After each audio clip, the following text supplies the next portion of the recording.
Trading Points, l'émission qui vous simplifie le monde des crypto-monnaies. Aujourd'hui, on se retrouve avec Phil, Baptiste, Jean-Luc et moi-même, votre fidèle équipe, et un invité assez spécial, David Princey, donc qui est spécialiste français dans le domaine des ICO, qui va se présenter assez rapidement et on attaque de suite. Eh bien, bonjour tout le monde, hein. Moi, c'est David. J'officie un peu dans le milieu des crypto-monnaies depuis à peu près un an et demi. Et très content d'être invité dans cette émission. On va pouvoir échanger, découvrir un peu les coulisses des ICO, des cryptos. Qu'est-ce qui se cache derrière tout ce phénomène? Salut David, bienvenue. Enchanté de t'accueillir avec nous. Merci. Alors, je pense qu'on va enchaîner directement avec le programme de la soirée. Alors, le petit tips et astuces déjà qui me semble ultra important, surtout pour les traders qui nous écoutent, ce sera le stop loss. Après notre review un peu hebdomadaire du BTC et des alts les plus performants, un rapide coup d'œil sur les marchés classiques, surtout avec les récentes très grosses news qui sont tombées, la reprise encore et encore et encore des conflits, la guerre commerciale qui s'intensifie aux US, bref, tout un gros bazar encore qui s'annonce. Et le gros point de notre émission ce soir, ça va être de bien comprendre les ICO, de comprendre comment ça fonctionne, à quoi ça sert, de détecter les bonnes ICO des mauvaises. Donc je pense qu'on propose tout de suite, qu'on passe tout de suite au stop loss. Alors, dites-moi déjà, est-ce que vous en servez au quotidien? Comment vous voulez placer? Qu'est-ce que ça vous évoque, le stop loss? De longues nuits, de longs réveils le matin à voir des stop loss qu'on pétait bêtement des fois. C'est vrai. Alors, le stop loss, pour faire quelque chose de simple, c'est vraiment un outil qui vous est totalement à 1 million de pourcents indispensable.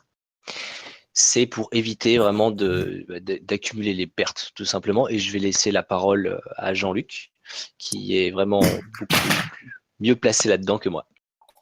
Salut les crypto-dingo, les crypto-maniaques. Le stop loss, c'est dans un marché chaotique, en fait, la seule chose qu'on puisse avoir de stable, c'est le trader et son plan de trade. Et le stop loss, en fait, ça fait partie du plan de trade, c'est obligatoire. Ça ne se conçoit pas de rentrer sur le marché sans stop loss quand on est professionnel.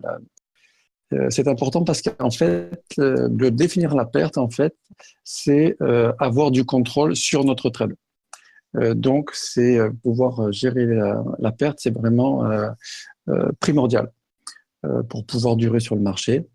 Le stop loss, il peut se définir de différentes manières. Ça peut être un stop loss en dur sur un niveau de prix déterminé. Ça peut être un stop loss d'invalidation. C'est-à-dire que si, par exemple, on rentre sur le marché et qu'on reste trop de temps sur une zone, bien, ça peut servir aussi, le temps peut servir d'invalidation. Le stop, il peut évoluer ensuite. Ça peut être un stop suiveur, ça peut être un stop de maintien, un break-even stop. En fait, il y a différents stops. Mais en tout cas, à la base de tout, quand on fait un plan de trade, il est impératif de toujours quantifier sa perte et de toujours mettre un stop loss. C'est pas grave d'être invalidé, c'est pas grave de faire une perte. Des pertes, ça arrive souvent sur le marché. Ce qui est important, c'est de la quantifier et de la contenir. En plus, dans le cas d'un trading stop loss, c'est aussi de sécuriser son gain à certains endroits. C'est clair. C'est clair. Le stop loss, c'est vrai que c'est un outil un peu indispensable. Moi, je peux vous faire part de ma jeune expérience. Au début, je ne savais pas ce qu'était un stop loss. Et malheureusement, et heureusement aussi, je l'ai très vite compris. Je pense que vous avez compris pourquoi. Qu'est-ce qui t'est arrivé alors? Tu peux nous en raconter un peu plus en détail? Ah bah, normalement, un stop loss qui est donc censé limiter plus ou moins nos pertes et se tenir, comme le disait Jean-Luc tout à l'heure, à un plan que je ne me fixais pas. Et ben, on a ce qu'on appelle plus grossièrement une claque qui est venue. Je me suis pris comment ça s'appelle? Je vais pas dire que j'étais proche de la liquidation. C'était sur en margin sur Bitfinex à l'époque. J'étais pas proche de la liquidation, mais autant dire que moins 30% sur un capital, Avec du ça fait margin très. surtout, ouais. Avec le margin en effet levier, c'est pas toujours agréable, mais il faut savoir accepter. Au bout d'un moment, il faut couper. Et c'est dur des fois d'accepter cette perte. Et le stop loss est là pour nous la faire accepter de force. Ah bah c'est sûr que c'est une barre de sécurité en dessous duquel tu n'iras pas, quoi. Euh, Je C'est bien. pense que je peux laisser Phil un petit peu commenter les stop loss. Toi, qu'est-ce que Ah, tu en retires? bah, moi déjà, je préfère le take profit que le stop loss. Et oui, après stop, c'est bien. Et je voulais le dire, mais Luc m'a enlevé les mots de la bouche. Le stop loss, faut pas toujours le concevoir comme étant un truc au marché. C'est-à-dire, à la base, je pense que c'est bien quand on pose son trade ou quand on débute de vraiment mettre un stop loss au marché, de pas s'amuser à le gigoter et à le bouger dans tous les sens. Parce que ça permet d'apprendre la gestion du risque. Mais en fait, voilà, il faut bien comprendre le stop, outre la perte maximum, parce que c'est ça en fait. Ça permet surtout de gérer son risque. C'est de se dire, bah, voilà, je risquais par exemple 1, 2, 3% de capital sur ce trade, pas plus. Et si on arrive à cette limite de 2-3%, bah, il est logique de sortir. Maintenant, moi, je pense que la gestion du risque, c'est pas un truc figé dans le sens où c'est pas on rentre, on met un stop, on met un take profit et on laisse faire le marché. Je pense qu'il faut évoluer avec le marché. Le risque, c'est un curseur. Il monte, il descend. Quand le risque baisse, on peut soit abaisser son stop, soit renforcer sa position. Quand le risque augmente, on peut soit prendre une perte partielle et éloigner son stop loss. Voilà, c'est vraiment, en fait, moi, je considère le stop loss, en fait, comme le moment où tu atteins ta perte maximale que tu t'es autorisé sur ce trade. Si tu t'es dit, je risquerai pas plus de 2%, bah, si tu arrives à 2% de perte nette sur ce trade, point barre, c'est terminé.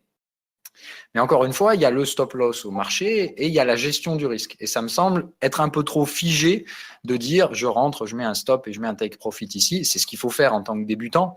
Mais il faut apprendre après, avec l'expérience, à gérer son risque en fonction de l'évolution du marché. Le marché, c'est jamais binaire. Et ça me semble un peu facile en fait en gestion du risque d'imaginer que bah, c'est simplement on rentre un trade à un prix X, on met un stop à un prix Y et on vise un prix Z. Ça me paraît un peu trop mécanique et le marché n'est pas aussi mécanique malheureusement. Et pour revenir un peu à ce que tu disais, si on ne se fixe pas une perte, un stop loss, comme tu dis, donc le marché n'est pas binaire, à quel moment on sait où vraiment les signaux vraiment sont invalidés, mais est-ce qu'on va pas tomber dans le biais du j'ai des signaux de reverse, mon trade est potentiellement mauvais, mais qu'est-ce que je fais? Est-ce que je peux espérer que ça se reverse encore? Comment on fait pour gérer un petit peu ce côté un peu émotionnel qui pourrait potentiellement arriver et qui pourrait faire que? Moi, pour ma part, c'est toujours comme ça, c'est dans ce sens-là où je te définissais le fait que bah, le stop loss, pour moi, c'est jamais quelque chose de figé, parce que moi, j'ai l'expérience, j'ai la sensation rapide par l'expérience du marché, quand il évolue contre moi, avec moi, je peux gérer et estimer le risque. Je peux très rapidement et très précisément placer ce curseur et ajuster mon risque en fonction. Il est certain qu'un débutant aura vachement de mal à faire ça. C'est pour ça qu'effectivement, on conseille aux débutants de faire le trade binaire dont je parlais tout à l'heure. On entre à un prix X, on met un stop à Y et on vise Z et on ne doit pas changer en cours de route parce que c'est très difficile pour un débutant de bien gérer le positionnement de ce curseur. Il faut savoir qu'avec l'expérience, tous les traders professionnels ne font pas ça, de rentrer à un prix X avec un stop Y et un Z. On ajuste toujours ce risque en prenant soit une perte partielle pour éloigner le stop, mais en risquant toujours le même montant. Hein. C'est-à-dire que c'est vraiment, par contre, un professionnel respectera toujours son money management. Si je risque 2% sur un trade, j'ai plusieurs façons d'arriver à ces 2% de perte. Ce n'est pas simplement X et Y comme on parlait tout à l'heure. Et vous, qu'est-ce que vous en retirez je sais pas, est-ce que vous tradez vous régulièrement, Baptiste et David? Maintenant, on fait plus du moyen et long terme, même si on fait un peu de trading. Mais vu qu'on n'est pas expert comme Phil ou Jean-Luc, nous, on met indéniablement des stop loss, quoi, pour pas prendre de risques plus que ce qu'on met en capital, comme dit Phil, quoi. Alors, moi, je suis un peu un fou, je t'avouerai. C'est quand on a lancé un peu avec Issan, le club des Français des crypto-monnaies, on venait d'un constat, c'était aussi faire en sorte que les gens fassent pas les mêmes conneries qu'on a fait pendant les 3 premiers mois. Et il m'arrive de mettre des stop-loss. Après, moi, j'ai un vrai problème aussi qui est en termes de sécurité, laisser ces monnaies sur les exchanges avec pendant des périodes de temps, plus d'une semaine, c'est pas un truc que j'aime. Donc, vivement les échanges décentralisés, mais en attendant, tu vois, j'ai beaucoup de positions hold. 80% de mes positions sont en hold. Sur les 20 autres pourcents, je m'amuse, quoi. Et effectivement, il faut mettre des stop-loss à ces endroits-là. Je pense que c'est plutôt important. Pour un débutant, oui, c'est essentiel, c'est clair. Bah, c'est Après, essentiel, sinon il faut savoir résister à la pression, quoi. Tu vois, il faut les considérer comme perdus. À partir de là, tu es dans un investissement très long terme.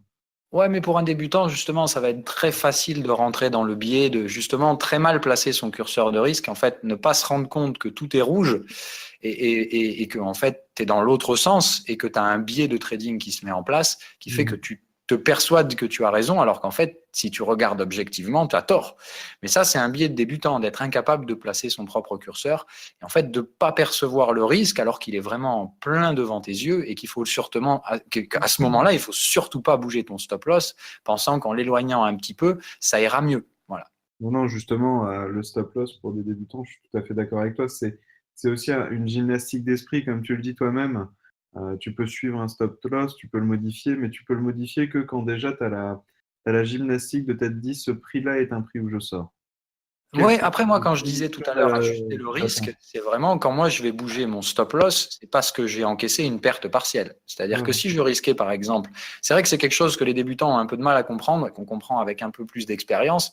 Moi, ça m'arrivera souvent, par exemple, comme on disait tout à l'heure, prix X, stop à Y, les 2% par exemple que je vais risquer sur un trade. Mais si je vois que le trade commence mal, que ça va direct pas dans mon sens et que mon curseur de risque il arrive direct dans le rouge et je me dis je vais me faire péter le stop loss, et ben des fois je vais sur un petit pullback sortir 50% de la position en perte ou à zéro pour me permettre de doubler mon stop loss en fait. Ouais, je vois. En risquant toujours le même montant. Je risque toujours 2% de perte si ce trade arrive au stop loss.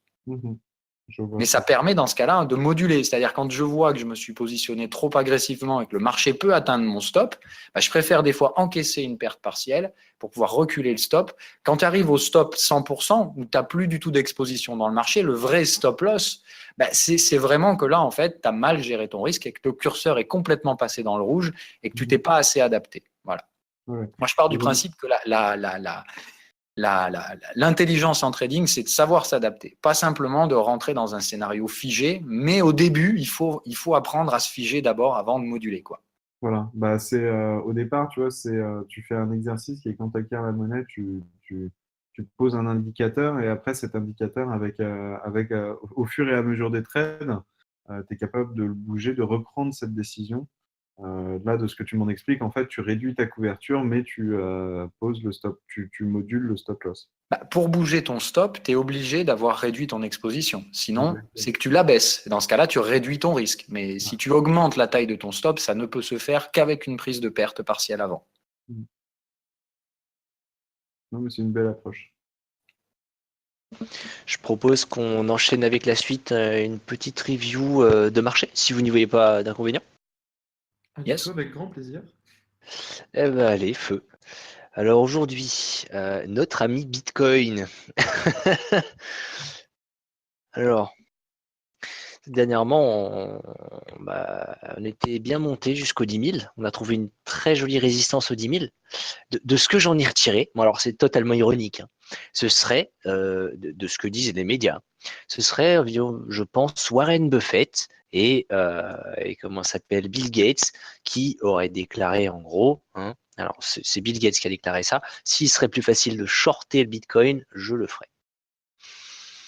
Du coup, marché stoppé, voilà, donc c'est un petit coup de gueule que je pousse.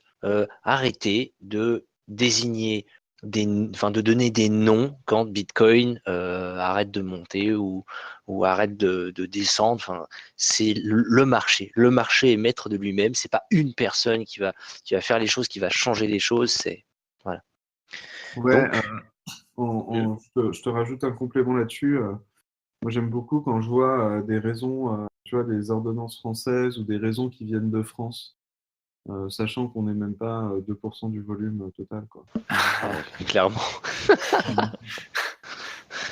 Comme si la France se bouge potentiellement favorablement aussi au niveau des crypto-monnaies, mais de là à ce que ce soit le leader, je ne pense pas. Il me semble de mémoire, alors ça je ne l'affirme pas, mais je crois que c'est surtout le marché asiatique et coréen qui sont vraiment... Coréen est à peu près à 30% du volume. Si tu prends l'asiatique, tu montes, tu vois, Japon, Chine, Japon et autres pays asiatiques, on va dire, et pas la Chine parce que c'est soi-disant pas autorisé, on est autour des 60%. Carrément, c'est ça. Avec le minage aussi, la domination Bitcoin. Voilà. Effectivement. C'est déjà pas mal. Donc c'est simple. Hein, enfin, s'il y avait des raisons, hein, qu'on soit bien clair, il faudrait apprendre le mandarin et le japonais, quoi. Et du coup, là, je vais faire appel à nos traders professionnels, nos 2 traders professionnels. Qu'est-ce que vous pensez du Bitcoin en ce moment?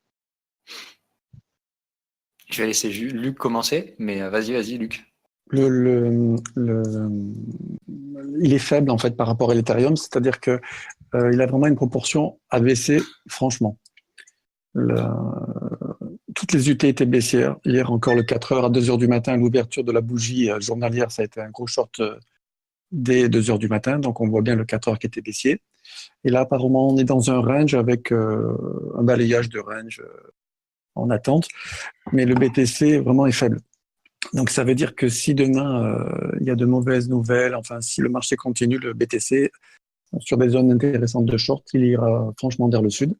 Par contre, si on pense plutôt que le marché pourrait se retourner et qu'éventuellement il y aurait un support, je ne sais pas d'où il sortirait, enfin un support, qu'on aurait touché un support définitif, il serait plus judicieux de se positionner à l'achat sur l'Ethereum qui lui est beaucoup plus fort.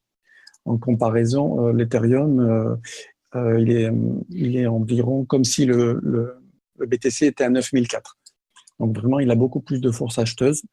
Et les positions donc short sur l'Ethereum sont beaucoup plus inconfortables. Donc, si on pense short, eh bien sur les zones de short, le BTC est beaucoup plus confortable. Les trades sont beaucoup plus... on va plus vite aux objectifs et c'est beaucoup plus confortable. On n'a pas besoin de s'exposer énormément et dans le temps. Par contre, si on pense long, c'est mieux d'être sur l'Ethereum parce que les shorts sur l'Ethereum, en fait, reviennent très vite puisqu'il est fort. Donc, si on pense achat Ethereum, si on pense short BTC. C'est intéressant. J'ai une question à te poser là-dessus. Aujourd'hui, le BTC est un marché de frénésie, hein, comme on le définit souvent. Est-ce que pour toi, le BTC a plus toujours ou plus du tout la même capacité à entraîner les alts dans sa chute? Alors, justement, intéressant comme question. On s'est aperçu qu'il y a quelques projets qui s'émancipent un petit peu. Et des projets assez intéressants, pas des petits shitcoins en plus. Donc, on voit quelques émancipations. Par contre, dès qu'il y a un gros décrochage, il y a quand même du rattrapage et on essaye de lâcher le bébé et d'être dans le sens du BTC quand même.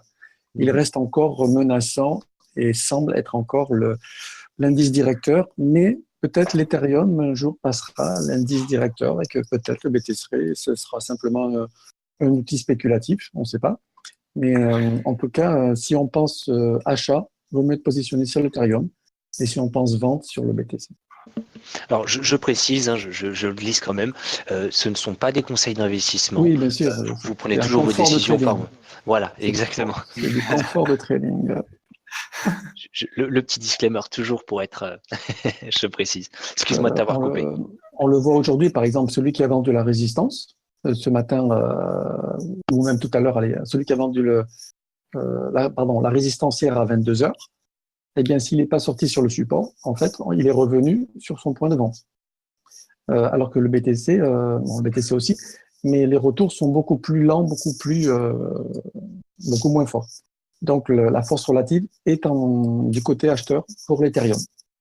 Voilà, c'est une petite, ça c'est une petite astuce de trading. Quand vous savez pas trop le matin, déjà essayez d'évaluer qui est le fort, qui est le faible entre l'Ethereum et le BTC.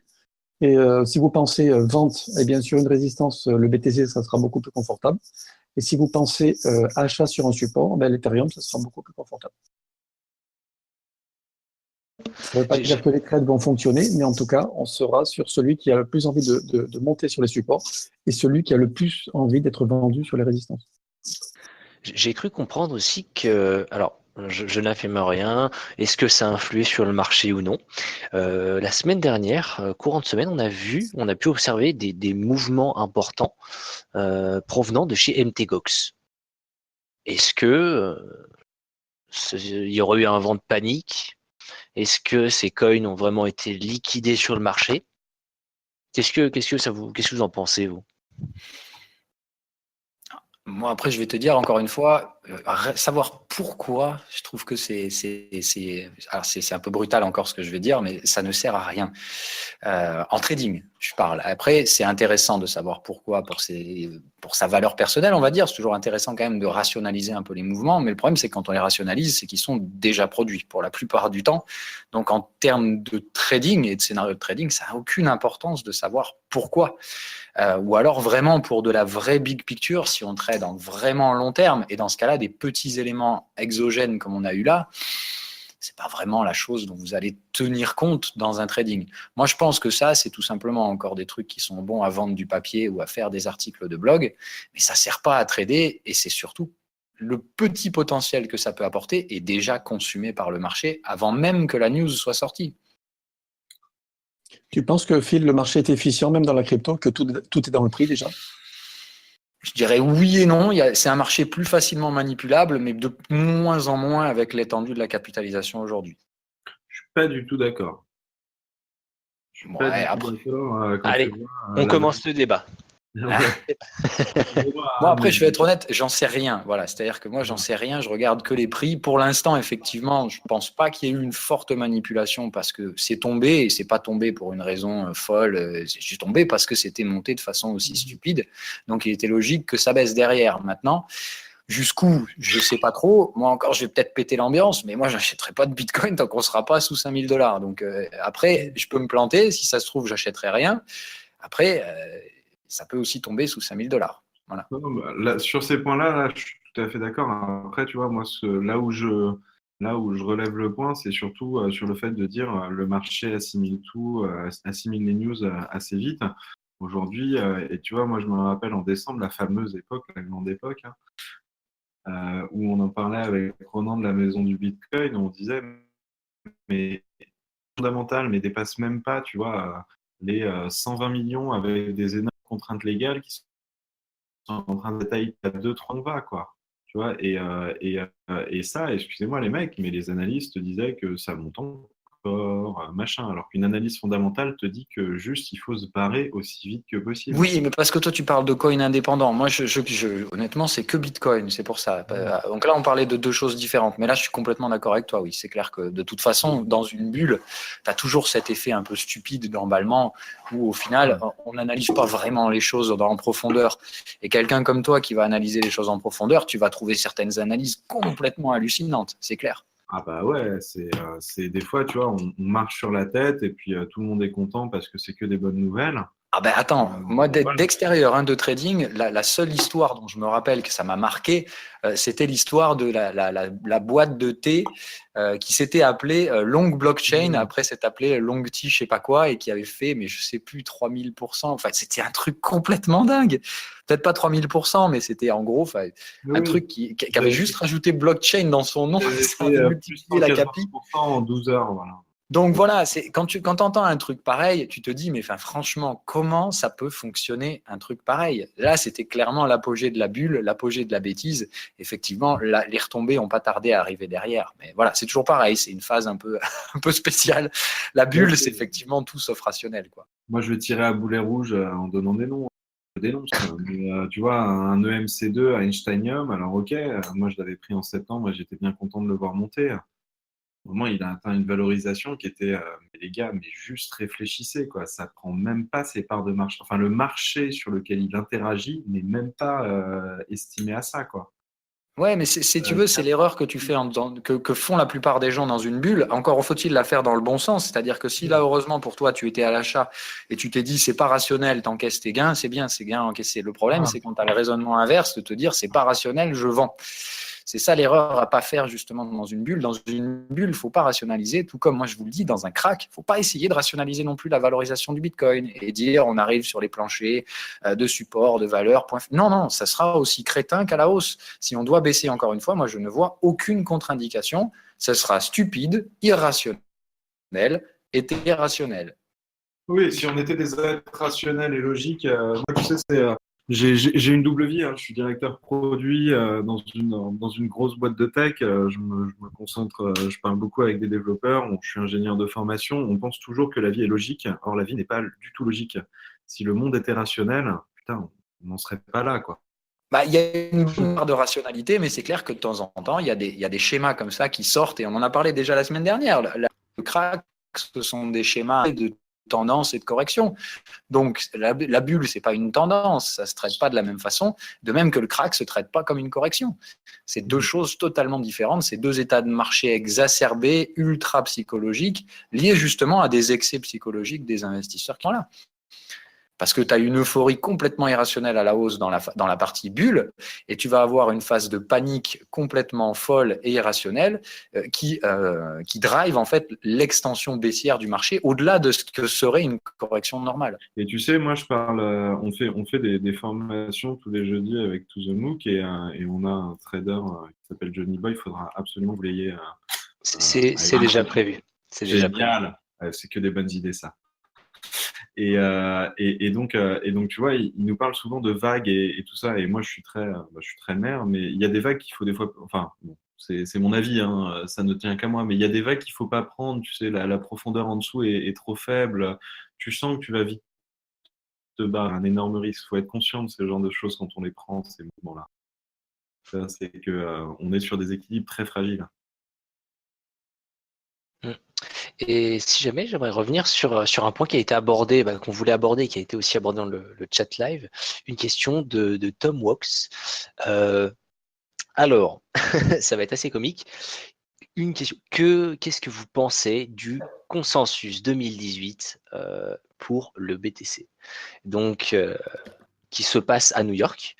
Alors, je préfère déjà entamer quelque chose. Est-ce que déjà quelqu'un ici présent a déjà vu que le Bitcoin, que tout le monde arrivait à trouver un consensus sur le Bitcoin? Déjà ça, en soi-même, le nom de la conférence est une blague.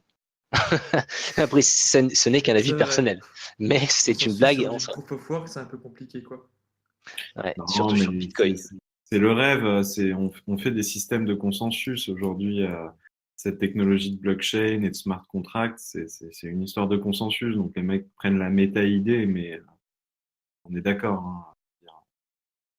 C'est un peu comme si je sais pas, on parlait de la paix dans un Dallas. C'est Thanksgiving épisode de Dallas, quoi. Personne n'y croit. Ouais, c'est vrai que bon, par contre, faut faire assez attention parce que malgré tout, le marché en règle générale est quand même assez réactif à la news, que ce soit dans le bon sens ou dans le mauvais. Et on en parlait d'ailleurs la semaine dernière, le FOMO. Oui. Après, il faut toujours placer quand même les choses dans leur contexte. C'est-à-dire que là, bon, tout à l'heure, on parlait d'analyse Bitcoin. Moi, je vais faire la mienne rapidos. Moi, ce que je vois, c'est juste des vendeurs qui prennent des profits. On est sur un support. Je me posais la question de savoir si on allait aller légèrement plus bas. Pour le moment, ça ne veut pas. Donc là, les vendeurs sont sortis, entre guillemets, temporairement. C'est-à-dire que moi, là, je n'ai pas de signaux de reprise en main acheteuse. J'ai des signaux de vendeurs qui vont de façon plus précautionneuse que j'aurais pensé. Donc, je me suis adapté. Moi, personnellement, j'ai réduit mon exposition en tant que vendeur. Je vais revendre. Moi, je suis clair. Maintenant, je vois que deux options. Soit en range, c'est-à-dire soit on a vraiment trouvé un support ici, mais pour ça, il va vraiment falloir péter les 9000 et c'est pas franchement gagné. Mais si les 9000 venaient à sauter, pourquoi pas, dans ce cas-là, installer un range et pourquoi pas se servir de ce consensus comme catalyseur pour remonter un petit peu. Maintenant, moi, ça reste vendeur pour plusieurs raisons. Déjà, le daily est passé carrément vendeur, le weekly aussi, et avant qu'on reprenne les deux, il va falloir s'accrocher. moi, je pense que les bulls ont tiré les cartouches qu'ils avaient à tirer et maintenant, il va falloir y aller très, très fort pour refranchir les résistances. Phil, tu penses que le pump de 4 heures est dû au consensus ou du tout? Non, il est dû pour moi à quelque chose de très technique puisque j'ai fait une vidéo hier soir dessus parce que je l'ai vu venir ce machin-là en avance.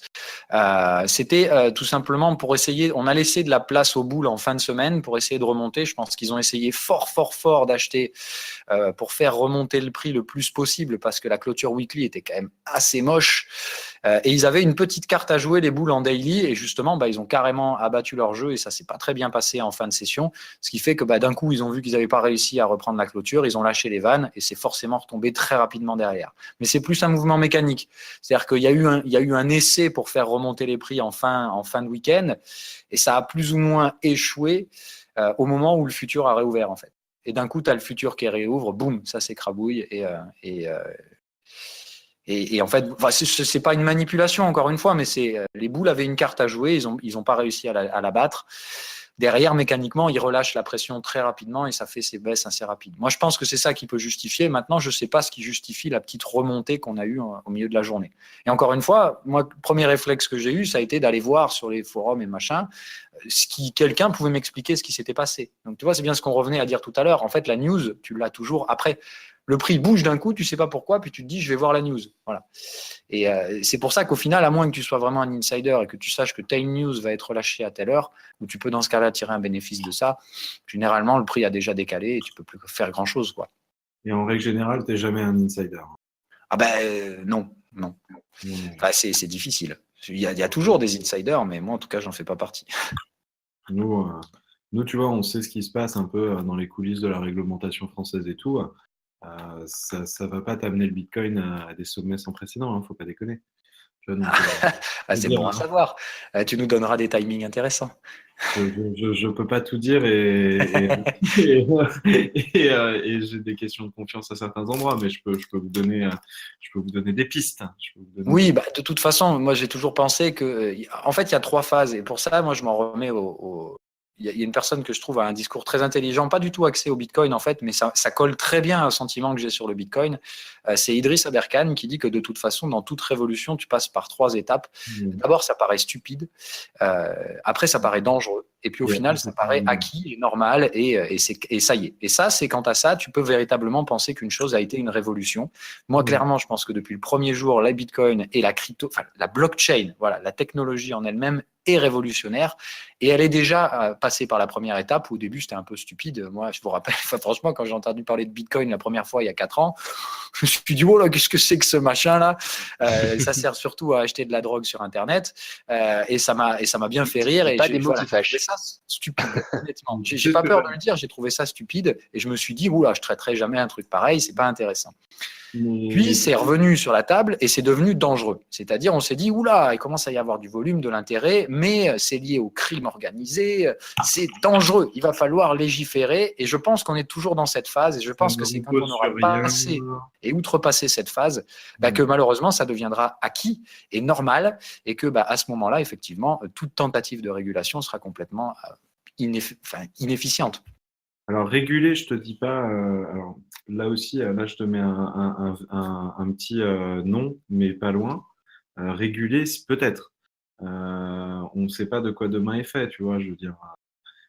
Pour moi, cette phase n'est pas terminée, puisque tu vois qu'ils essaient quand même assez fortement de réguler dans certains endroits. Il y a des endroits vanne complètement ouverte, comme en Corée. Mais imagine que demain, par exemple, la Corée décide pour une raison X ou Y, par de pression, c'est toujours passant, c'est de la pression géopolitique, mais sous une pression géopolitique d'un autre pays tiers, pourrait commencer à légiférer tout doux sur le Bitcoin. Imagine-toi, comme tu disais, 30% du volume est exécuté là-bas. Imagine-toi s'il y a un semblant de législation qui se met en place là-bas, le carnage que ça fait sur la capitalisation. Pour rappel, géopolitiquement, tu sais, en fait, on est dans un monde qui devient de plus en plus instable. On va y venir, justement, je crois, c'est l'un des sujets. Juste après, oui. Tu sais, plus les mondes deviennent instables, plus les crises semblent poindre, plus les systèmes alternatifs prennent du pouvoir. dans ces Oui, moments-là. absolument. C'est vrai qu'on est d'accord dans ce système-là. C'est vrai. Mais encore une fois, moi, je suis pas. On en parlera Oui, tout à l'heure quand on traitera les marchés classiques. Je commence à avoir des signes assez inquiétants d'un marché qui veut pas vraiment rendre ses gains. Et quand on est en fin de cycle et que les choses se dégradent, ça amène pas généralement des choses très jolies. C'est-à-dire que ça attire généralement les capitaux, on crée des vieilles bubules. Et malheureusement, quand on a des bubules, c'est pas en faveur du gold, du bitcoin et autres actifs refuges. Le pognon afflue là où il est déjà, c'est-à-dire les actions. La plupart du temps, c'est.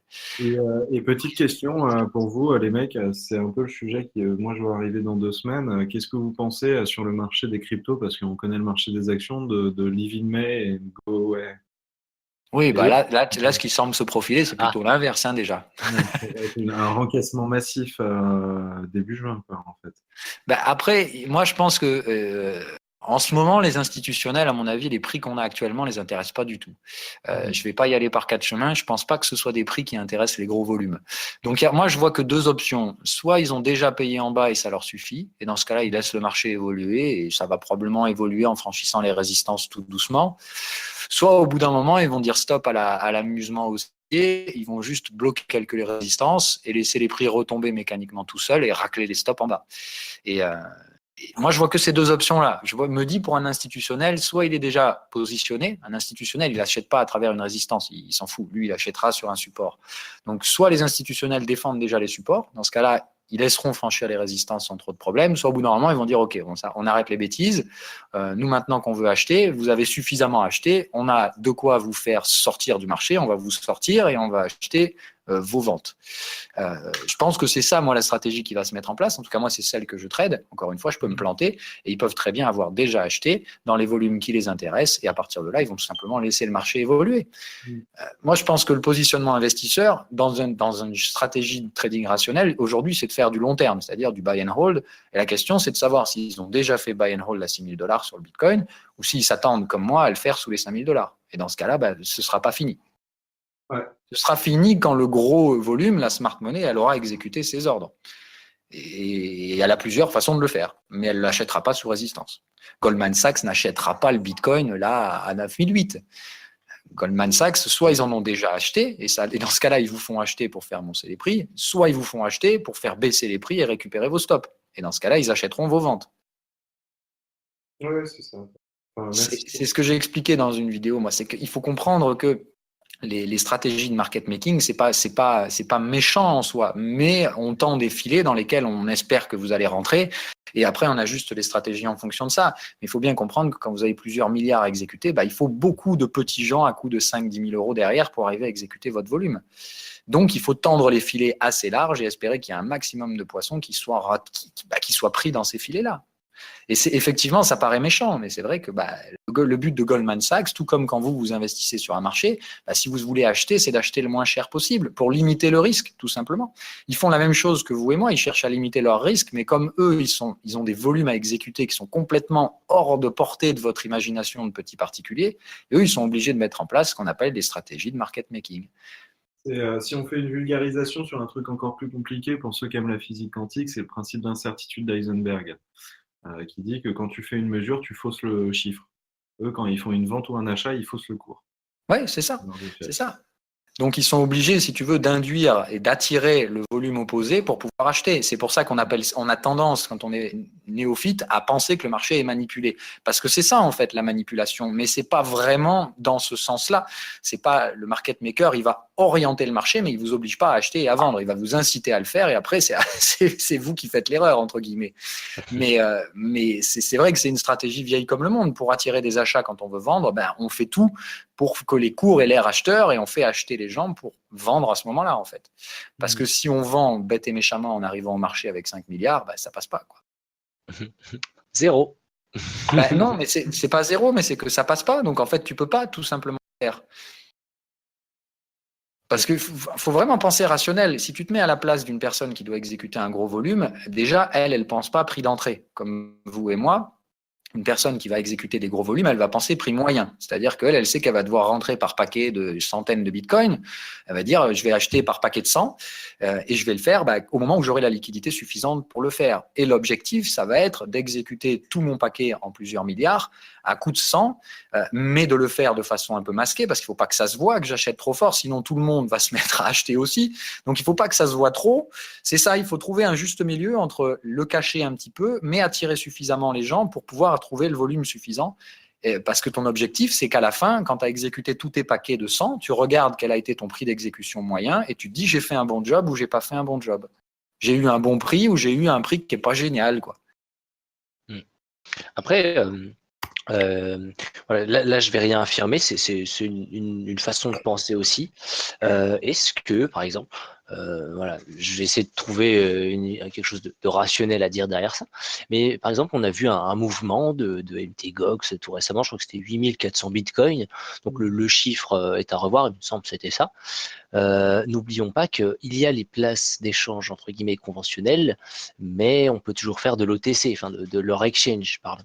Et est-ce que par exemple les gros porteurs du Bitcoin justement ne font pas du hors exchange, qui vendent à des plus grosses personnes, je pense que vous m'avez compris, par exemple des banques centrales ou tout autre institutionnel qui souhaitera rentrer à justement un prix moyen, comme ça au moins ça ne fait pas bouger le marché, ce genre de choses. Est-ce que c'est possible ou est-ce que c'est envisageable?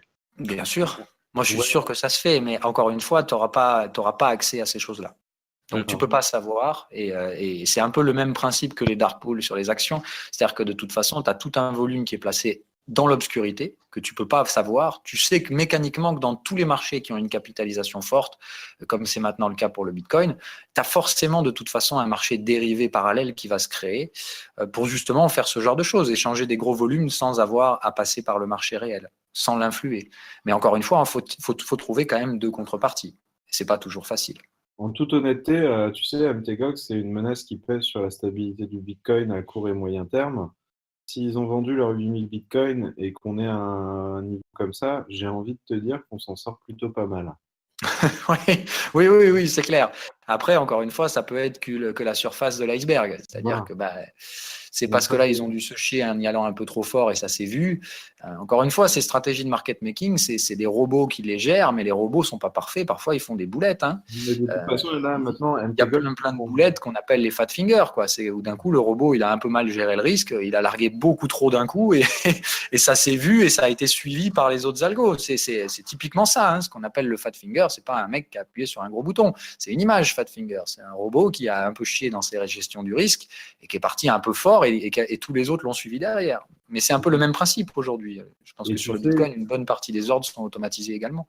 Voilà, et tu sais, MTGOX, c'est un compte qui a fait parler de lui très sulfureusement en janvier, qu'on connaissait de machin. Donc, il n'y a pas une personne qui surveille, hein, il y a toute une communauté qui a les yeux rivés sur leurs endroits. C'est dur d'être discret hein, quand tu es MTGOX maintenant.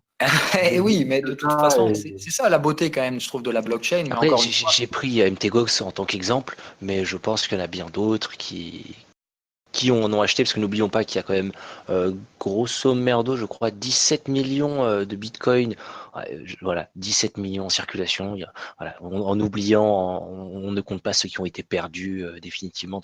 Grosso merdo, il y a 17 millions de bitcoins en circulation, c'est pas seulement 8400, après il y en a encore des comptes avec plusieurs centaines de milliers. Bon, j'imagine aussi que ces comptes-là sont surveillés.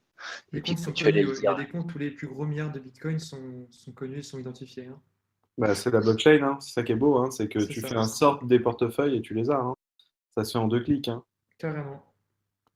Enfin, après, il faut relier les portefeuilles des risques. Il y a des bots qui font ça très bien. Hein.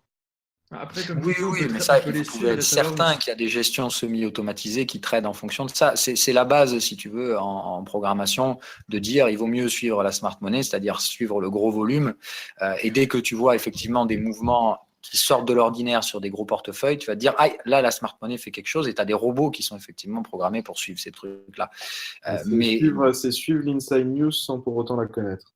Oui, Alors, voilà, mais c'est de toute façon, c'est l'aspect autoréalisateur du marché. C'est ce qu'on disait tout à l'heure, c'est-à-dire que justement, quand tu vas avoir un gros portefeuille, c'est là où tu es obligé en fait de mettre en place des stratégies de market making pour masquer un petit peu ton but final, parce que si tu le fais, bah, tu vas entraîner plein de personnes avec toi. C'est-à-dire qu'effectivement, chaque action a beaucoup plus de découlés que quand tu as un gros portefeuille. C'est normal. alors moi, ce que je peux vous proposer, c'est que un petit basculement avec les institutionnels, c'est qu'on passe à une petite review des marchés classiques et notamment les gros événements qui sont en train de tomber, enfin qui sont malheureusement en train de tomber. Qu'est-ce que vous en pensez? Bah, c'est Salut, triste. moi, je pars. Allez, allons-y.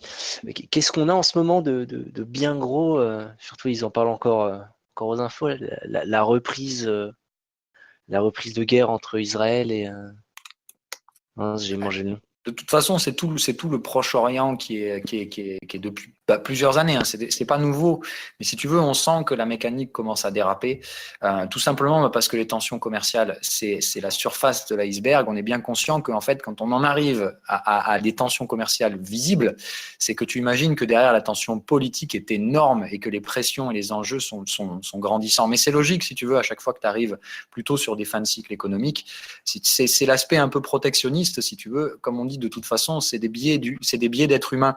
On dit tous qu'on est gentil et qu'on veut le bien du monde, mais si on tue ton gamin, tu vas devenir un monstre.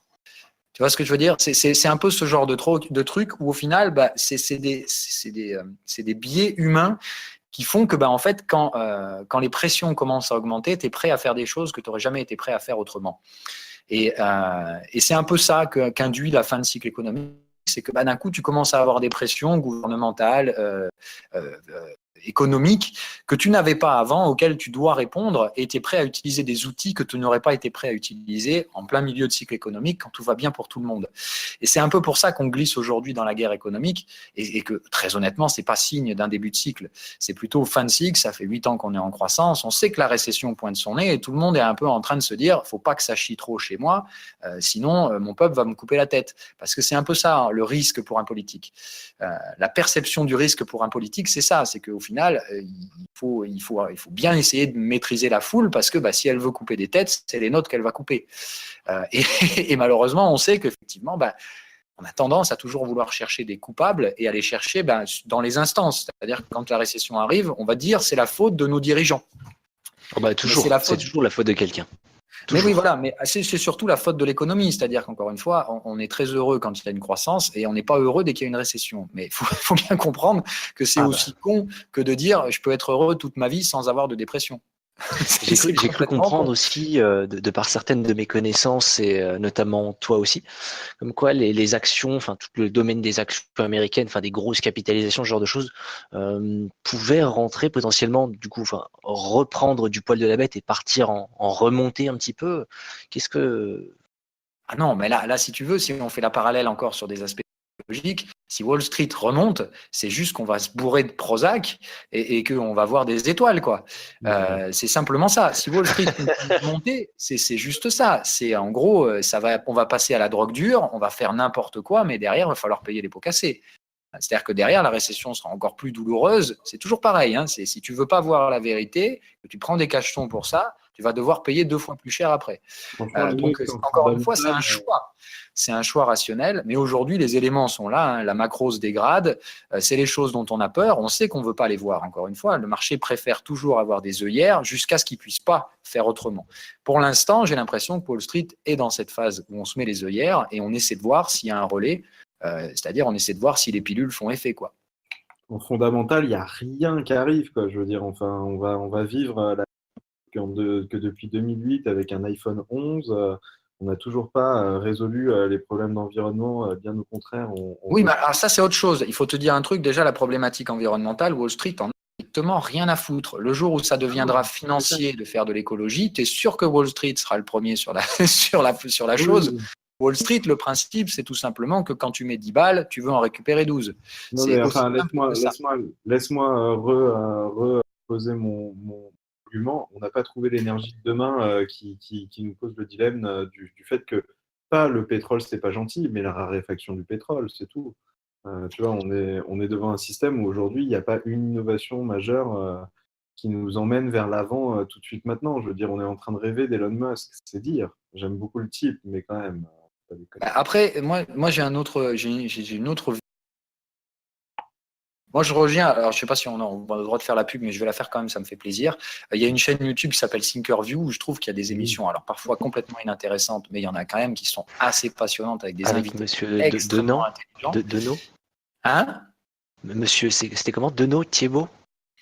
Je sais plus, mais il y en a une justement où on parle Il n'y a que des génies sur ce sujet. d'énergie renouvelable, enfin d'énergie justement de la fossilisation et des actifs, enfin des énergies fossiles en particulier. Il y en a une autre qui est très intéressante aussi sur la raréfaction des terres rares, par exemple, et leur réutilisation potentielle. Enfin, il y a plein de sujets qui peuvent être creusés. Là, ce serait complètement fou d'en discuter en moins de 20 minutes et de résumer tous ces trucs-là en si peu de mots.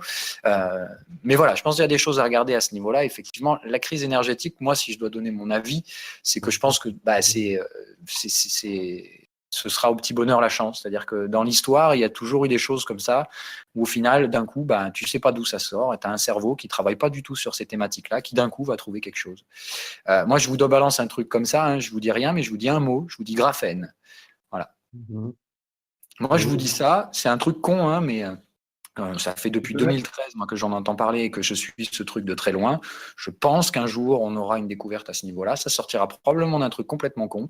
Et c'est carrément un truc qui a le moyen de révolutionner complètement déjà la production et le stockage de l'énergie. Ouais, technologiquement, il y a eu une avancée sur le graphène, juste pour déconner, et une vraie parenthèse, hein, il y a eu une avancée sur le graphène, un mec, un thésard qui avait découvert un truc qui était assez dingue. C'était comment fabriquer, tu vois, des nanotubes de carbone de façon très peu chère.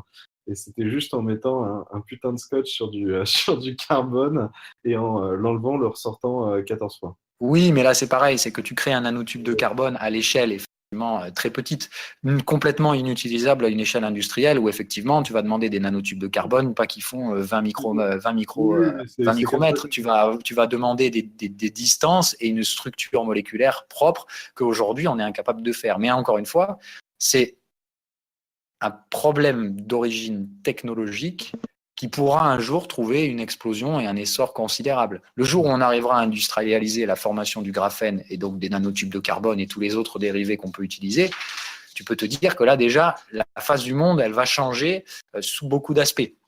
Et je pense encore une fois que ce truc-là, c'est quelque chose que tu maîtrises jamais, mais dans l'histoire, tu as toujours eu des moments comme ça où l'humanité fait un bond d'un coup. Il y a quelque chose un peu comme, tu vois, par exemple, là, la blockchain, je pense que c'est un des exemples. C'est un truc qui est né d'un coup.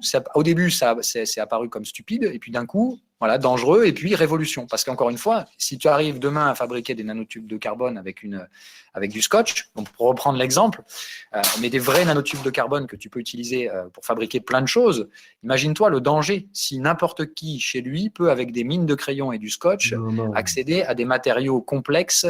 Ça va être dangereux.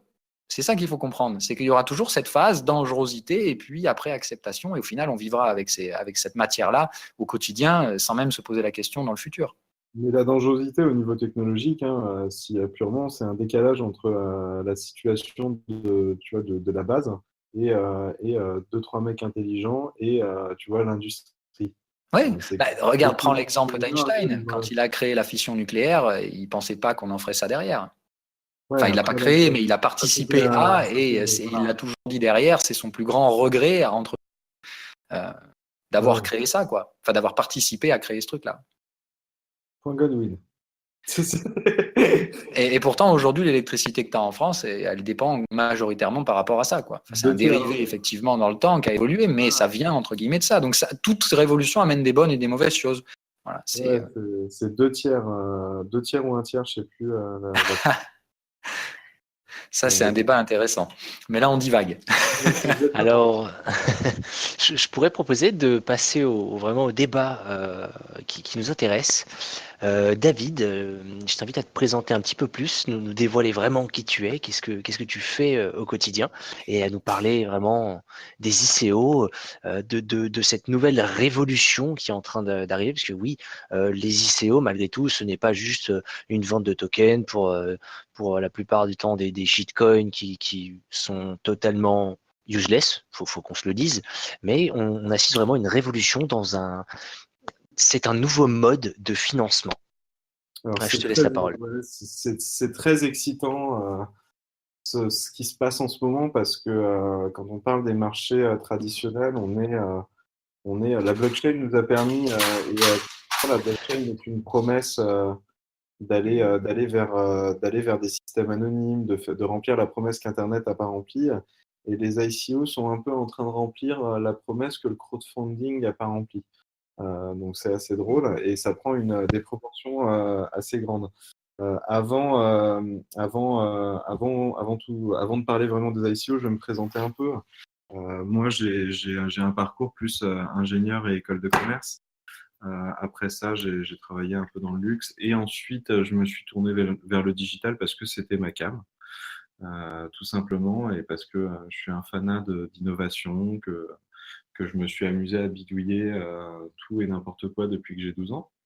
L'année dernière, j'ai fait des runs de recherche sur des sujets qui me plaisaient bien, les IA, j'ai créé une IA pour déconner, très sympa, il y a des choses à faire, et les cryptos. Et suite aux cryptos, je suis beaucoup dans l'univers des startups et des incubateurs, des VC et tout ça. Donc j'en discutais avec ces acteurs-là, et en fait, maintenant, on arrive à des systèmes où pendant un an, on a détricoté un peu la pelote pour voir un peu comment ça marchait, et maintenant, on sait exactement vers où on va. Donc, qu'est-ce qu'une ICO? Si on devait la prendre dans sa forme la plus pure, une ICO, c'est la vente d'un service d'une entreprise avant qu'il soit fait, au premier jour, à un prix discount. Voilà. Et en fait, c'est une entreprise qui te promet un service qui va être disponible à date indiquée par la roadmap, et qui met un token au centre de son principe de fonctionnement de ce service. Soit pour des exemples comme Syndicator, qui est une intelligence hybride, il faut avoir tant de syndicateurs pour accéder aux signaux de trading, mais ils ne se dépensent pas. Ou sinon, ça peut être un système de dépenses comme Binance. Binance, on voit tous le principe de fonctionnement de Binance. Et ben, c'est une ICO, comme vous le voyez, c'est une capacité à avoir des investisseurs et des clients en même temps, dès le premier jour. Je t'avouerai que j'ai participé à Syndicator, donc je suis assez fan. J'aime beaucoup le projet. Un utility token, c'est bien ça qu'on. Oui, alors en fait, ça, on est en train de faire une distinction des tokens pour des raisons de réglementation. Un utility token, c'est justement un token qui est associé à un service et pas à des actions, des parts et des choses comme ça. Pourquoi? Parce qu'aujourd'hui, on a des débats passionnés à HEC en ce moment à propos de ça. Et tu vois, j'en parlais il y a à peine 2 heures. En gros, tu vois, l'ancien monde aimerait faire transiter des actions via le biais des cryptos, et l'AMF t'empêchera, et tout organe de régulation t'empêchera de le faire par tous les moyens parce que c'est normal et parce que ça ne marcherait pas. Ça, c'est mon avis. Il y a un peu de mon avis dans ce que je viens de te dire, hein, donc c'est à nuancer. Mais en gros, un SEC token, c'est en antagonisme un SEC token qui serait en fait une possession de l'entreprise, mais on est dans franchement, enfin, dès qu'on part dans du SEC token, on tue tout l'intérêt d'une ICO, de la blockchain, de l'utilisation, tu vois, de cette technologie pour lever des fonds pour une société. Parce que la réalité, c'est que ça. Quand vous investissez dans une ICO, il va falloir être bien conscient que vous investissez pas dans une nouvelle monnaie qui est là pour péricliter, etc., et vivre pendant des millénaires jusqu'à la fin du monde. Non, vous investissez dans une start-up. Et une start-up, ça a 85% de taux d'échec. Bon, on a pu le remarquer, je crois que pour l'instant, des dernières stats qui sont sorties, 86% donc, des ICO, 86%, donc peut-être que ça, je crois que c'était il y a un bon mois, un mois et demi, donc je pense que ça a même encore augmenté, malheureusement, mais ont totalement échoué. Ouais, alors, enfin, on n'est pas dans des domaines c'est-à-dire que si, tu sais, quand tu te dis que l'ICO, c'est une réponse à deux problèmes. Le premier, bon, moi j'ai 30 ans, à 20 ans, si on m'avait demandé de mettre un billet dans Google, mais je l'aurais mis yeux fermés, sauf que je pouvais pas parce que pour mettre un billet dans Google, il fallait soit être dans la Silicon Valley et connaître les gens et avoir un ticket d'entrée énorme pour rentrer. Une ICO, ça te permet en gros virtuellement d'investir dans une société, mais avec un budget ultra limité, avec pas les emmerdements d'être business angel ou toutes ces choses-là, et avec un ticket d'entrée qui est dérisoire et tout est automatisé. Tu verras en plus avoir des actions de start-up, j'en ai. C'est pas liquide. Demain, tu veux les vendre, il faut trouver un acheteur. Enfin, c'est pas simple. Un exchange, c'est la vie, quoi, comparé au reste. Donc, tu vois, c'est toujours. Enfin, on reste dans le même niveau que si tu investissais dans une start-up. Il n'y a pas à se dire que les ICO sont des ballons crevés. Dans ces cas-là, on ne peut même plus investir dans l'innovation. L'innovation, c'est 80% de taux d'échec. C'est normal. C'est normal. Donc là-dedans, tu vois, justement, ça en vient à une question qu'on nous amène à nous poser tous les jours, c'est comment vous repérer les bonnes des mauvaises ICO. Je tiens à rajouter quelque chose aussi, c'est qu'aujourd'hui, c'est un nouveau mode de financement, les ICO, de financement plus ou moins participatif, ouvert à tout le monde, et qui, contrairement où on va ouvrir une entreprise au marché des actions, on n'aura pas la pression, et c'est ça qui est vraiment un gros plus, on ne va pas avoir la pression des actionnaires qui vont dire il faut faire du chiffre, il faut faire de la renta, ou peut-être même voir le sacrifice d'un réel potentiel de l'entreprise à innover, à faire quelque chose de vraiment concurrentiel, de vraiment révolutionner quelque chose au profit du profit, justement. Ouais, et ça, c'est un point super intéressant sur lequel on mesure pas encore toutes les conséquences. C'est qu'on est en train de créer une vraie alter-économie. Une économie où les modèles qu'on fait tourner depuis 60 ans capitalistiques, d'actions, de dividendes, exactement comme tu l'as dit, faisaient tourner une société. Faut savoir qu'en France, on est très fort pour faire des sociétés étatiques. Si tu regardes notre top 10, on n'est pas loin d'avoir que des sociétés étatiques, à l'exception de 3, Danone, L'Oréal et LVMH. Le reste, Orange, France Télécom, EDF, Airbus, ça vous dit pas quelque chose? C'était des sociétés étatiques. C'est-à-dire que le contrôle de la société était détenu par l'État, qui s'en foutait un peu, qui était plus un investisseur sympa qu'un investisseur chiant. Ce paradigme a changé depuis les années 80 et ça complique un peu les choses pour le secteur industriel français, même si on se porte très bien. Hein. Faut pas pleurer non plus. Hein. On est un pays de 60 millions et on est dans le G8, c'est déjà complètement hallucinant, quoi. On est une exception depuis le début. Maintenant, on est dans une vraie alter-économie parce qu'on n'a plus la possession, on a perdu la possession des actions, on n'a pas de capital, on a une crypto-monnaie. Parce que sinon on aurait l'AMF qui s'en mêlerait et c'est pas dans l'intérêt. Par contre, on joue sur le chiffre d'affaires des 3 prochaines années de la boîte. Et c'est ça en fait. Les tokens, c'est le chiffre d'affaires des 3 prochaines années de la boîte. Quand tu es une ICO et que tu émets des tokens, tu émets, allez, grosso modo, je dis des chiffres un peu à... Voilà. 70% des tokens, ils vont être vendus. 20% des tokens, ils vont être réservés à l'équipe. Pourquoi? Parce que comme ça crée un lien qui est, de toute façon, si la monnaie monte, tout le monde est gagnant. Et on va créer un modèle déflationniste dans 80%, parce que les crypto-monnaies déflationnistes sont beaucoup mieux vues à l'heure actuelle. Donc autant accentuer ce caractère déflationniste. Et 10% restants seront des dépenses marketing, de l'engagement d'advisors, etc. Voilà. On sort d'un modèle, enfin on est en train de créer plutôt un nouveau modèle, si je comprends bien. C'est le nouveau monde. C'est notre génération qui s'essaye. On est une génération qui est fantastique parce que on a brisé, on est passé, tu sais, d'un modèle où on faisait 40 ans dans une société à du turnover, c'est la clé. Et on a inventé le télétravail et ce genre de modèle-là, le freelancing qui va être en grande augmentation. Donc en fait, là, on est en train de s'amuser sur les modèles économiques des entreprises. Parce qu'une ICO, voilà, tu fais une ICO, tu as toujours 100% de ton capital. C'est quand même puissant, ça. Hein. Ah bah clairement. Et comme tu l'as dit tout à l'heure, si aujourd'hui le projet, en plus, enfin, dans le pire des scénarios, j'ai envie de penser à TRX, un petit clin d'œil. Aujourd'hui, si on décide de vouloir vendre du TRX parce qu'on pense que c'est une mauvaise société ou juste qu'il y a une vraie bad news qui pourrait mettre vraiment en péril ce super projet, eh ben, le marché est ultra liquide, on va sur un exchange, boum, on appuie sur un bouton, il n'y a plus rien. Ça aussi, C'est du business angel à vitesse de Formule 1, quoi.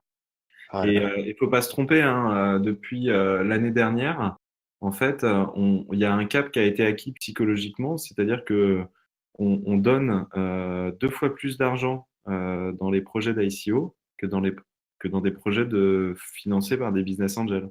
Les Ah bah, business clairement. angels, c'est même pas 50% du poids du financement des ICO. Mais ça veut dire quelque chose. Ça veut dire que si tu es une startup, qu'est-ce que tu fais? Est-ce que tu vas dans l'ancien modèle de 2010 à 2000, c'était de faire du billet, lever de la love, ou est-ce que tu vas direct en ICO? C'est une question que toutes les boîtes sont en train de se poser à l'heure actuelle.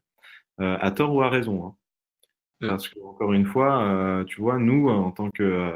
Alors, moi, j'accompagne des ICO que je considère comme très prometteuses et je travaille avec elles sur la définition de leur concept, sur des besoins un peu plus terre à terre, réalisation de médias de com, mais aussi, tu vois, on s'ouvre des portes, on va voir des VC ensemble, on s'amuse ensemble et en même temps, moi, ça me permet de découvrir un peu les coulisses d'une ICO, comment ça se passe, c'est quoi le beau monde, c'est quoi le mauvais monde, c'est quoi tout ce qu'on essaie de cacher sous le tapis. Mhm. Et on en Et découvre. sachant que maintenant, tu es introduit dans ce monde-là, tu as acquis, je pense, beaucoup de compétences en étant vraiment impliqué à 200% dedans. Comment on fait pour distinguer une bonne ICO d'une mauvaise ICO? Mhm. Bah écoutez, on est dans un secteur où on a 85% de mauvaises choses. Donc on va déjà prendre un biais culturel qui est de dire que tout est mauvais et qu'on va juste distinguer ce qui est bon. Euh, donc comment tu distingues une bonne ICO? Il va falloir qu'on revienne aux bases qu'en fait on est en train de financer une équipe, un projet, une techno, et on va, alors bon, t'as l'analyse déjà basique bateau, hein, c'est est-ce qu'ils ont bien fait leur travail de capitalisation, market supply, machin, enfin, est-ce qu'on est à un bon truc? C'est-à-dire, on va déjà t'éliminer un tiers, la moitié des ICO par ce biais-là. Par exemple, tu vois, une monnaie qui va faire un soft cap à 2 millions et un hard cap à 60 millions, et explique-moi pourquoi tu as besoin de 60 millions et que tu peux tourner avec 2 millions opérationnels. Ça, déjà, c'est un critère éliminatoire. Donc, tu vois, déjà, par ces petites erreurs de greedy, tu sais repérer ce qui est bien construit de ce qui est mal construit. Et après, tu vas regarder un peu les équipes pas dans un point de vue, oh là là, il y a des beaux diplômés sont capables de remplir leurs promesses avec ce qu'ils ont dans les bacs et est-ce que les mecs sont vraiment en train de travailler sur les principes, tu vois, de travailler dans les coulisses, ça te permet au moins de les rencontrer, de voir comment ils bossent, de voir un peu les mecs derrière et tu sais s'ils sont capables de relever les défis ou pas en les suivant un peu à la culotte. De toute Euh, façon, c'est les mêmes principes que l'économie classique qu'on a aujourd'hui, hein. C'est les mêmes principes de toute façon quand tu finances aujourd'hui une entreprise. Dans tous les cas, tu reviens. Après, c'est le mode, effectivement, comme tu dis, qui a changé et qui est vachement plus intéressant. Et tu disais tout à l'heure, ça m'interpelle, que les sociétés se posent la question aujourd'hui. Et je trouve qu'effectivement, c'est peut-être qu'une étape. Il n'y a plus qu'à la franchir. Et je pense que la question, elle doit être effectivement de côté réglementaire.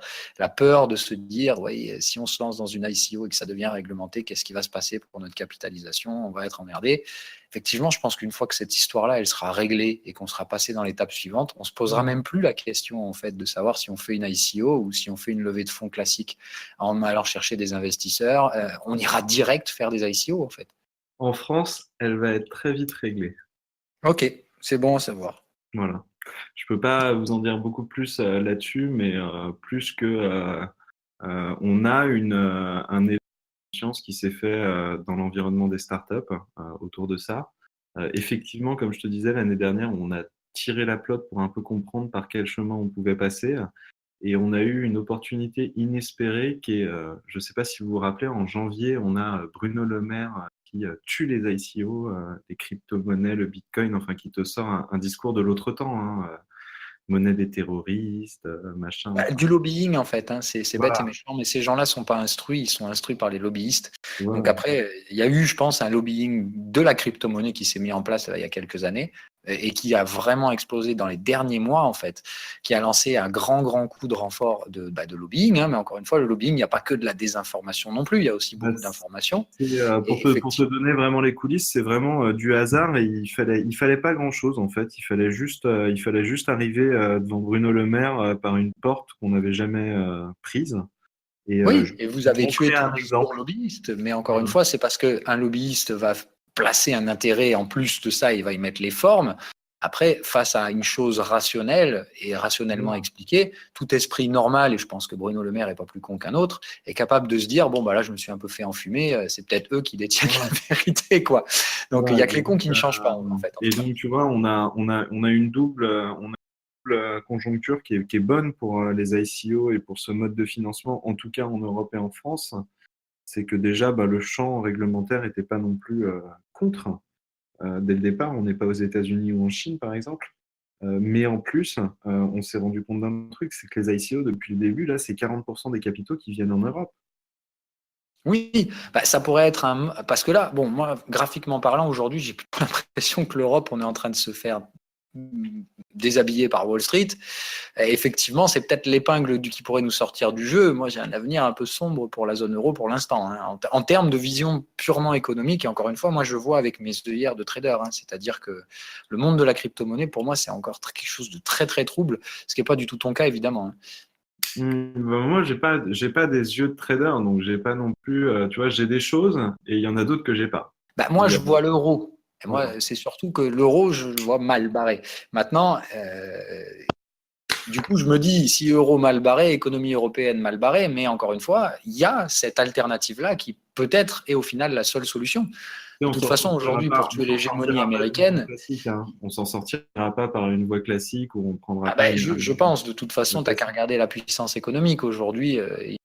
Qui aujourd'hui est en train de lutter vent et marée contre ce truc-là, c'est les Américains. Hein. C'est Et eux ça qui se ont le plus à perdre. Hein. voilà, et ça se fissure de partout, hein. Je Ah veux oui, dire, oui, moi je pense c'est clair que c'est un barrage qui est déjà bien fissuré, mais encore une fois, quand Bah, voilà, c'est la grande question, c'est le timing. on a quand même un avantage, c'est qu'aujourd'hui, les Américains ont quand même deux fronts à mener, le front chinois et le front aussi européen, et puis enfin, crypto-monnaie, voilà. Oui, Plus bon, le front généralement chinois, ils l'ont crypto-monétaire. déjà perdu, mais ça, je pense qu'ils ont compris. et ce qui est C'est pour ça qu'ils s'attaquent chez nous. On parle des Américains. Est-ce que tu es vraiment sûr qu'ils l'ont compris? non, mais Oh ce qui est oui, oui, magnifique, oui. c'est qu'ils ont une administration à genoux. Je veux dire, les deux tiers de l'administration ont démissionné. Il n'y a plus de compétences dans les administrations. Enfin, moi, tu vois, en termes effectivement économiques, on est dans un paradigme, mais on n'est pas du tout dans le même paradigme qu'avec l'ancien président américain que j'adorais, hein, mais qui n'était pas forcément d'une bonté pour l'Europe. Là, avoir Donald Trump, mais Donald Trump, ça, j'en parlais avec des potes de Hong Kong. Ce mec-là, à la fin de l'année, il va falloir lui donner une médaille pour la paix, un prix Nobel, parce qu'en fait, il va réussir tous les défis que personne n'a fait d'une façon qui est quand même incroyable. C'est-à-dire que c'est le mec qui a réussi à faire rentrer la Chine dans les énergies vertes en faisant de la merde.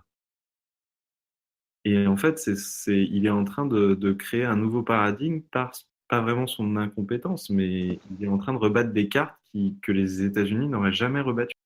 Bah, je pense quand même, après, il faut quand même oser l'utiliser, ce mot-là, quand même. Ce mec-là n'a rien à foutre ici, quoi. C'est pas C'est clair. c'est quand même Ah, assez on est tous hallucinant. d'accord.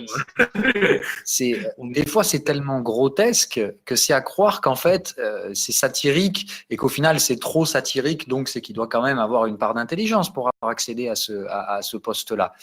Mais moi, je pense que ce mec est juste con, et con et malheureusement, enfin, doué dans sa bêtise. Mais c'est ça que vous disiez tout à l'heure. La plupart des avancées, des grosses avancées qui ont pu venir, sont arrivées sur des conneries. Vous l'avez dit vous-même tout à l'heure. Et au final, ben, on en a un parfait exemple totalement illustré. Ah oui, non mais Enfin, je veux dire, tu m'aurais dit il y a un an que la Corée du Nord allait commencer à se détendre. J'y aurais pas cru. C'est vrai que sur ce point-là, c'est assez incroyable. Alors que C'est pas grâce à l'escalade lui, de hein. l'ordonnance, ouais. Non, non, non, c'est pas grâce à lui. Après, il faut pas lui C'est grâce à attribuer. la Chine, hein, parce qu'ils ont, enfin, Voilà, c'est très probablement la Chine. Puis il faut quand même se dire que Trump, c'est l'étendard, si tu veux. C'est la grande gueule dont on entend parler. L'administration américaine, même si il a un certain contrôle dessus, ça reste une grosse machine de guerre. Et il y a quand même beaucoup de monde derrière qui sont, pour le coup, compétents. C'est juste que lui, il est à la tête et il représente l'Amérique d'une façon assez ahurissante. Moi, j'aurais honte d'être américain, franchement. Bah ouais, mais je te donne un fait qui va assez te surprendre. Tu sais, sur les élections des futurs diplomates et donc qui font partie du corps, tu vois, administratif américain. Ouais. L'élection de Trump, tu sais, tu as toujours, en fait, comment ça marche? Tu fais un concours. Je le sais très bien parce que j'ai une amie qui était dans la liste d'attente et c'est comme ça que j'ai eu les chiffres. En gros, tu fais un concours. Une fois que tu as fait le concours, tu as une place sur la liste d'attente, genre tu es numéro 26. Et à un moment, quand tu arrives à numéro 1, on t'appelle, tu prends ton poste. Ouais. Tu as une garantie de poste comme ça. Et bah, dis-toi qu'à l'élection de Trump, et dans l'année qui a suivi donc son élection, 50% de la liste d'attente s'est désistée. Ah, c'est moche. Ça Il n'y en a dit plus de long. respect. Ça mais- en dit long. Non, mais Oui, qu'est-ce que ça veut dire? Tu veux une fuite des cerveaux? Ah, après, moi, je me rappelle, enfin, honnêtement, en plus, moi, s'il se trouve que j'étais allé en vacances en Et Floride est-ce que je peux me pendant permettre? l'élection, la préélection. Et c'est vrai que, tu vois, on parlait de la Floride, le super swing state et tout. Et je me rappelle qu'à cette époque-là, moi, ce qui m'avait choqué, c'est que de toute façon, dès que tu parlais de Trump dans les grandes villes, donc Miami et compagnie, oh, c'était non, ça passera jamais, c'est pas c'est possible. Bush. C'était George Bush. Ouais, mais si tu veux, moi, ce qui m'avait choqué, c'est qu'en fait, dès que tu sortais de Miami, que tu sortais des sentiers battus, entre guillemets, tu te rendais compte Et- qu'en fait, tu Excusez-moi, voyais mais est-ce que 100 je peux me fois plus permettre? de drapeaux de Trump et tout ça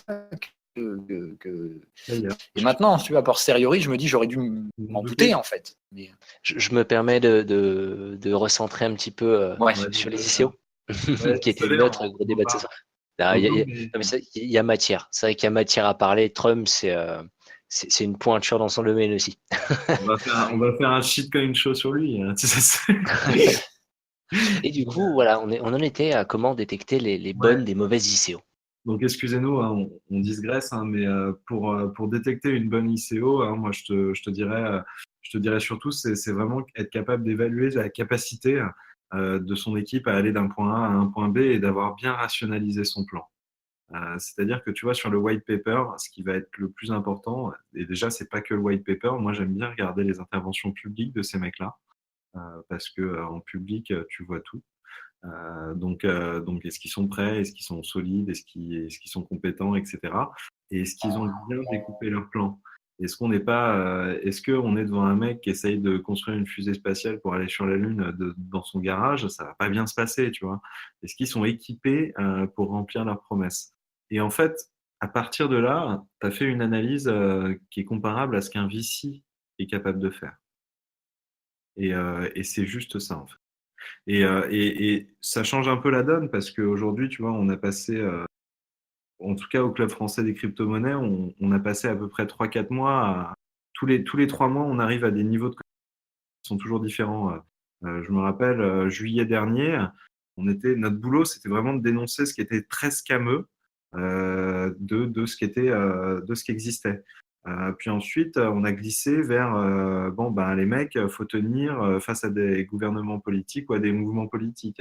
Puis ensuite, on a dû expliquer qu'est-ce que c'était qu'un bon projet via sa supply, son total market cap, etc. Et là, aujourd'hui, on est plus dans une étape où maintenant, là, voilà, c'est pas des monnaies, c'est des entreprises. Et donc, il faut les juger comme des entreprises. Non, mais c'est clair.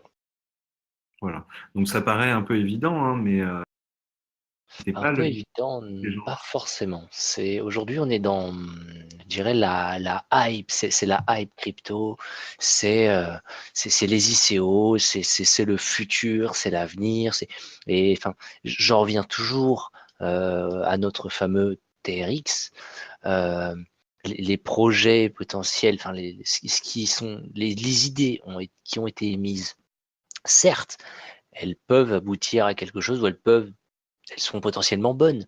Mais est-ce que ce sera réalisé? Est-ce que la team va tenir en place? C'est bien d'être introduit par, si je me souviens bien à l'époque, par le boss de Alibaba, je crois, Alibaba ou AliExpress. Je n'ai plus Alibaba, non, mais c'est les mêmes, c'est Alibaba. les mêmes boîtes. Ah, d'accord. C'est Justin Su qui est diplômé d'une école où le mec est venu et a fait un selfie, quoi. Tu vois, je veux dire, enfin, c'est n'importe quoi. C'est-à-dire que Voilà. si tu veux, moi, je peux te ressortir mes selfies d'HEC avec les grands dirigeants français et puis allez hop, tu vois, je lance une crypto et c'est parti.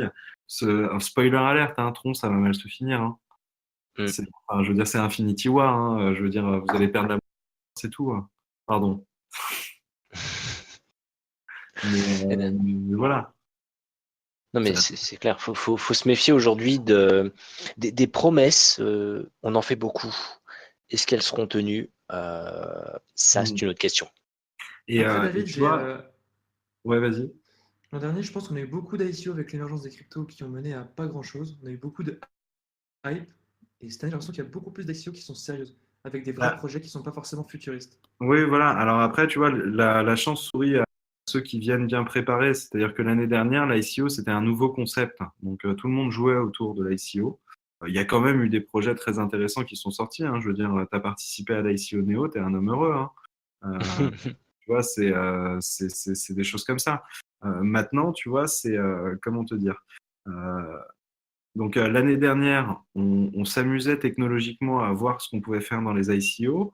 Là maintenant, on a des vraies entreprises et là je parle au niveau français. Hein. Au niveau français, en tout cas, on a des projets qui sont très très beaux et qui en plus ont cette cotation qui est que techniquement, la France sait délivrer des produits techniques. On ne sait pas les vendre, et c'est ça qui est beau avec les ICO, c'est qu'on récolte déjà les clients.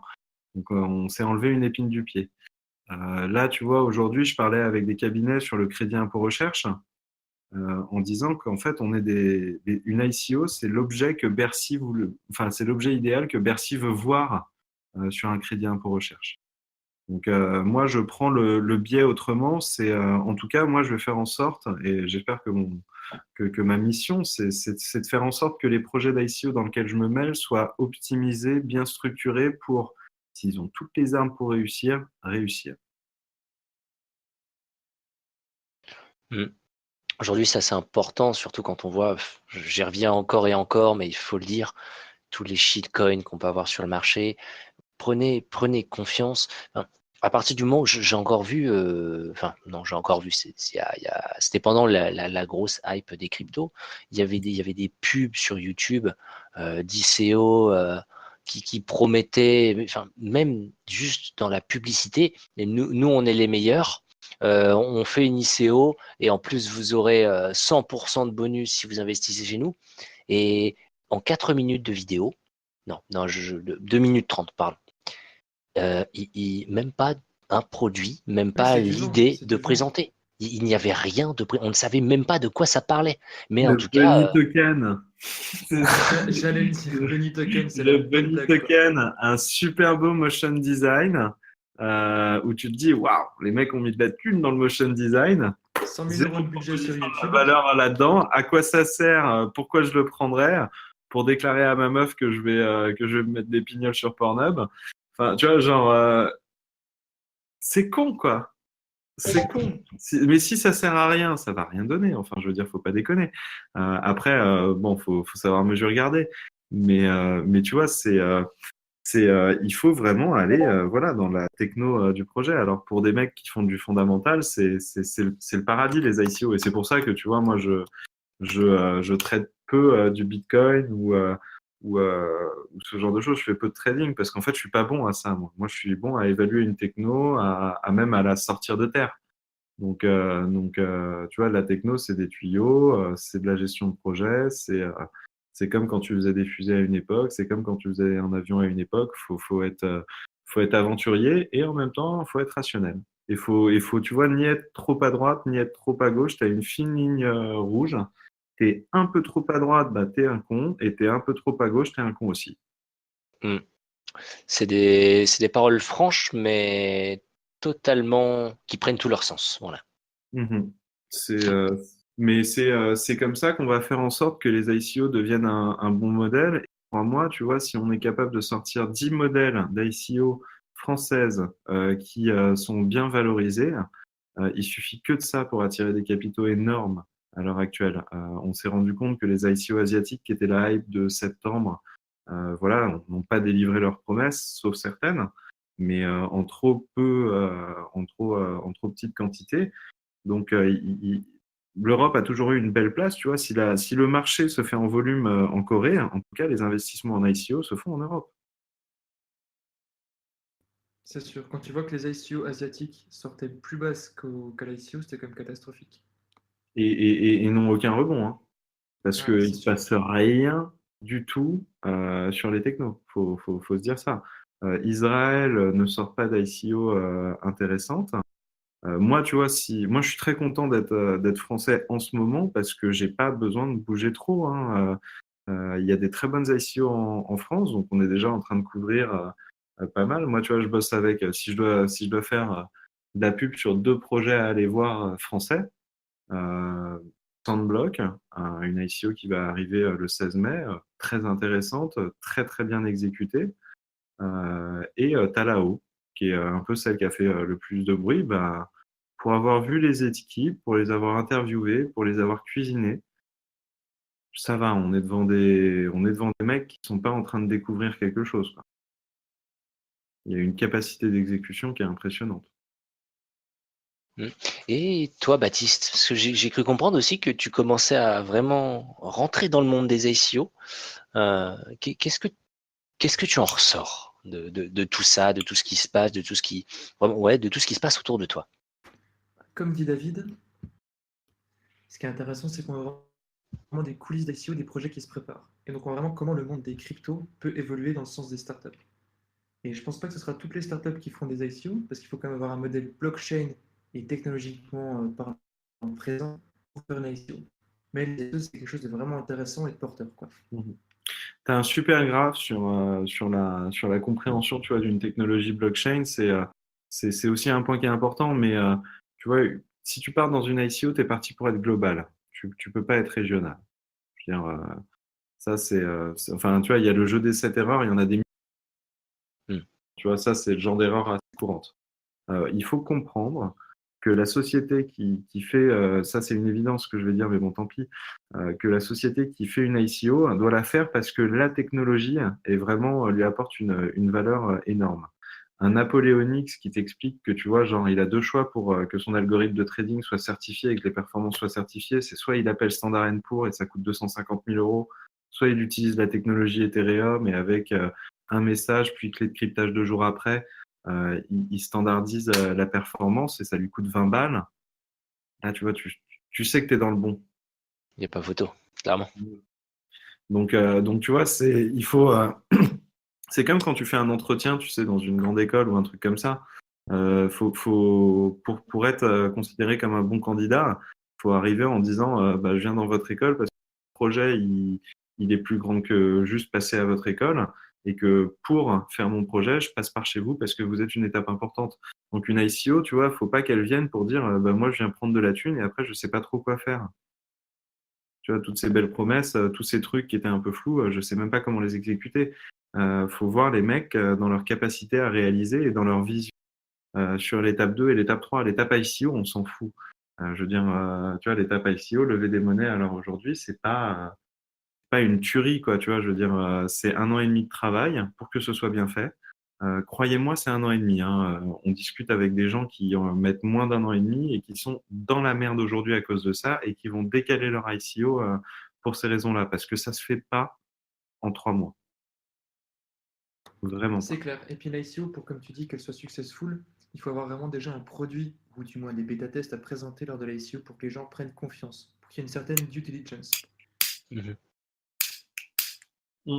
J'investirais toujours, et l'exemple de Syndicator, j'investirais toujours dans une ICO qui a déjà un semblant de projet qui existe déjà. Syndicator, tu vois, ils avaient déjà leur app pour récolter tous les feedbacks des utilisateurs. Et au moins, bah, tu vois, ça veut dire que les mecs, ils sont capables de développer droit à une appli mobile. Alors, c'est pas une blockchain, mais c'est déjà, tu vois, une première étape. C'est déjà 3 mois de gagné sur la roadmap, hein. Une preuve d'implication et une preuve qu'on est capable de. Voilà, Ça. tu vois, Sandblock, c'est 30 000 utilisateurs à l'heure actuelle sur les applis iOS et Android. Tu vois, ça fait du bien, quoi. C'est ce que je veux dire, ça fait du bien d'avoir des ICO françaises qui ont déjà d'expérience, contrairement aux autres ICO un peu internationales. En France, on a ce savoir-faire de faire bien les choses entièrement, quoi. Alors, les amis, est-ce que vous avez encore quelque chose à ajouter? Parce qu'il va être l'heure de se quitter et de se retrouver du coup lundi prochain à la même heure, de 21h à 22h, 22h30 je pense, parce qu'on sera avec Langue de Geek. Est-ce que vous avez quelque chose d'autre à ajouter en point final? Je crois que j'en ai déjà beaucoup dit, quoi. J'ai bien monopolisé la parole. Je suis On désolé. a, je pense qu'on a quelques belles années devant nous, qu'un petit billet à mettre dans la blockchain, ça ne sera pas inutile. Ouais. Clairement, ça va Ça être sera très. la prochaine révolution, ça c'est sûr. Même Alors, moi, ça me paraît évident à leur dire.